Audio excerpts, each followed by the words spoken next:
You are listening to Practical and Woo by Mindset and Manifest. My name is Eden, and I invite you to embark on a journey with me to explore the practical and spiritual edges of the unknown for the purpose of allowing you to embody and empower yourself uniquely as you are and to intentionally create and live a life of freedom and fulfillment. Each week, I'm going to discuss topics such as energetics, reality creation, manifestation, astrology, tarot, and more to help empower you to live beyond perceived limitations and to practically design your life so it feels like absolute magic every step of the way. Let's dive in. Well, hello, brilliant soul. I had such a fun time exploring the chariot archetype with you in episode 65 that I wanted to come back and talk tarot again this week. This episode is a little different than our typical major arcana exploration because I want to pay tribute to the transition between line 1 and line 2 of the major arcana. If you don't know what I mean when I say line 1 and line 2, then please feel free to listen to the last episode of our tarot series. I have all of the links handy for you in the show notes.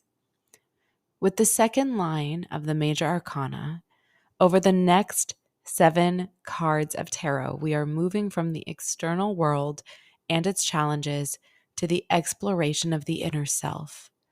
Our Fool is about to shed the mask of their ego. Where the first line was primarily focused on the desire for success over the external world, what I like to call ticking the boxes of the shoulds list, it is so often the case that when all of those line items are actually ticked off, fulfillment is not yet found. This is modeled in society's trope of a midlife crisis. And we see these kinds of things depicted in movies and media all of the time. This sense of, I did all the things, so where is my happiness? Where is my fulfillment? The truth is, you always take you with you everywhere you go. So if you took the time to chase the accolades and achievements without doing the inner work, then the you who felt like they needed the accolades and achievements is still the version of you who needs the accolades and achievements. It doesn't matter how far you've gone or how far you've come or how much you've successfully achieved. If you are at the finish line of your desire and you haven't adjusted the embodiment of who you are in the inside, you will continue to take that version of you with you. Herein lies the importance of the second line of tarot. This is going to be an exploration over the next 7 cards on how we can dive deep into the landscape of our internal world in order to gain mastery over ourselves from the inside out. One archetype at a time, we will unlock these codes together. From a reality creation and intentional manifestation perspective, the inner world is often the driving force of true, lasting, and fulfilling success in our world. I should be more clear. It's the true driving force of true, lasting, and fulfilling success in your outer world. So, this distinction between your inner world and your outer world as a mirror reflection. And this is something we've spoken about before on Practical and Woo. In true energetic fashion, this is a paradox, as so many of the energetic principles prove to be. Here is this notion that yes, you can have all of those successes that you want. You can have all of your desires. You can have all of your dreams. That's why we're doing this. That's why we're here. That's what we're being motivated and lit up to pursue and to achieve and to embody and to experience wholly and completely. But the paradox is that those successes tend to come when you stop needing them. and stop attaching to them and their outcome. As I mentioned, you can have, be, and do everything you want in life.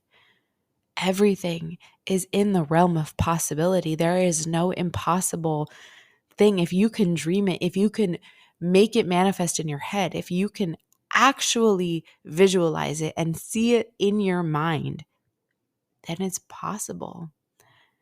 And the physical manifestation of these things come when you are embodying who you truly and authentically are versus who you are trying to be.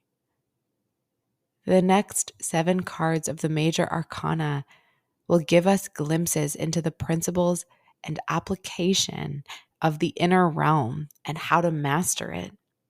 I'm also excited to see everything and anything else that it offers. I am also so incredibly excited to witness and embody this wisdom of this next line alongside you. The pursuit of inner transformation for the purpose of lasting fulfillment. There is a really beautiful passage I found from Rachel Pollack's 78 Degrees of Wisdom that I want to read to you. She says, "The magician teaches us that as physical beings, we find reality only in connection with the outer world.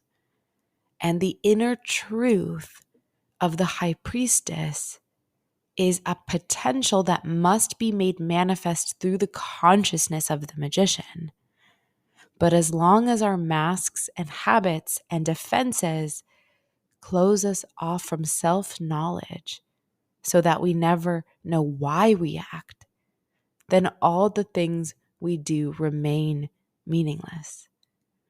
And I'd like to add that all the things we do remain unfulfilling, and in some contexts, remain formless, remain not made manifest.